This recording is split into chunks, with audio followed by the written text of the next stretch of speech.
Hello everybody and welcome to my review of Dreamworks' animated sequel, The Bad Guys 2, directed by Pierre Perifel and J.P. Sands, and starring Sam Rockwell, Marc, Maron, Awkwafina, and many more. The bad guys are struggling to find trust and acceptance in their newly minted lives as good guys when they are pulled out of retirement and forced to do the one last job by an all-female squad of criminals. The Bad Guys 2. Well, it's been a few years since the first movie came out, and I must admit, I only saw the first film once in the cinema, and I don't remember too much about it, but I remembered that it was kind of a fun heist movie with some semi-likable characters. Even though they're criminals, they're somewhat likable. And I thought it was pretty good considering the rut that Dreamworks had got themselves into previously. So yeah, now that the sequel is here, I gotta say, I'm kind of disappointed by this film. Yeah, this movie wasn't particularly great. I thought it was kind of half-arsed, to be honest. And by that I mean they put half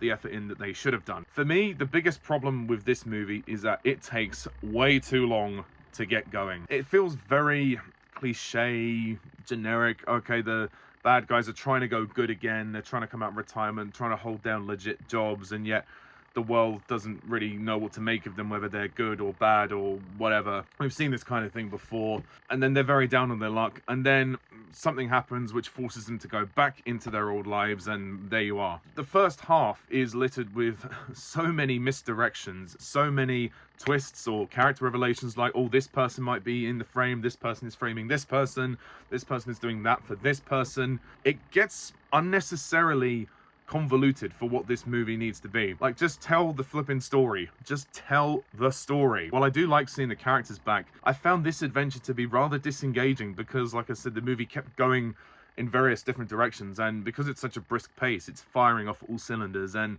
you can't really follow exactly what the mystery is. Then you get to the halfway point where it's revealed who the antagonist actually is. I won't say for spoilers, and when you find out that their plan is to go up into space with a big magnet to attract all the gold in the world, to steal all the gold.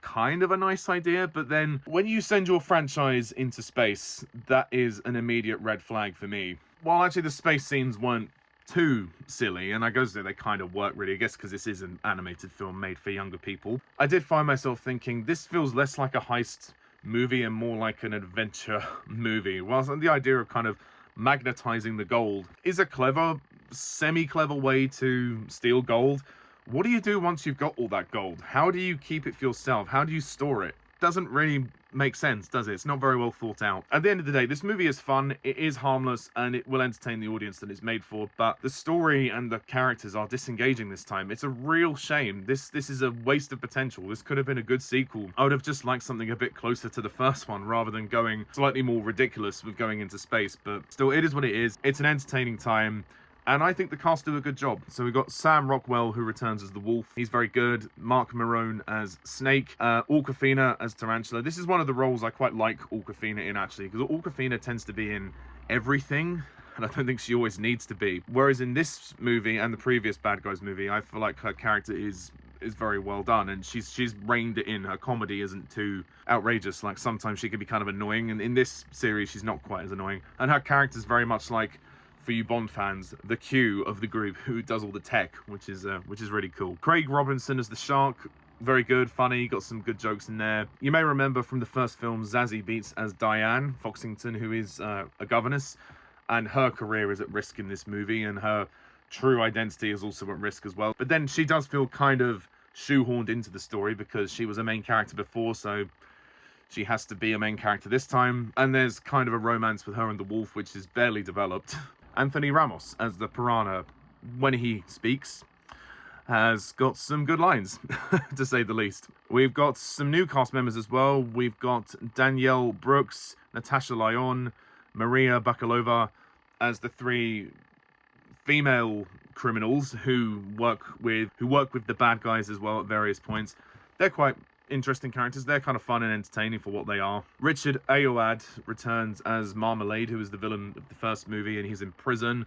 He's there for plot device reasons. The animation is fantastic, and I do think it's very well crafted. It's an amazing film to look at, and the detail in which these characters are rendered, and especially when the rocket takes off, that scene is particularly striking with its animation. I like the detail of like the cold on their faces as they go further up into the atmosphere. Yes, it's unrealistic how they can actually climb a rocket without anything while it's taking off and then dive in, but this is an animated film, so I am prepared to roll with that. And the music is fun and it fits well. There's great action in this movie. It's a fun way to spend 1 hour 40 minutes. But I have to admit though, that first half really is a drag, and it's confusing to work out what the hell's going on.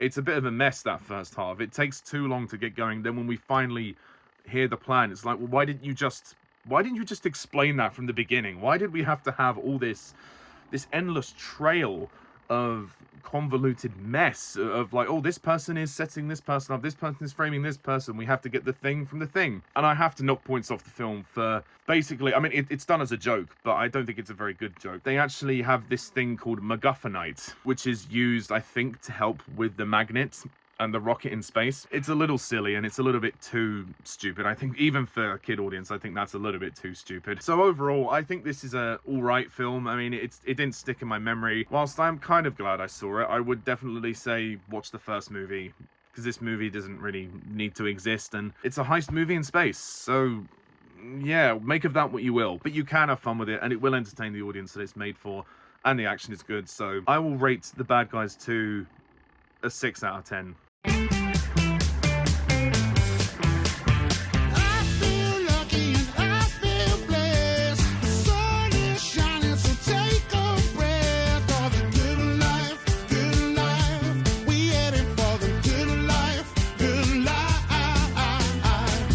It's passable enough, but ultimately it's forgettable. So that's my review of The Bad Guys 2. What do you think of this film? Please comment down below, let me know. Please hit the like and subscribe button and stay tuned for more reviews in the future.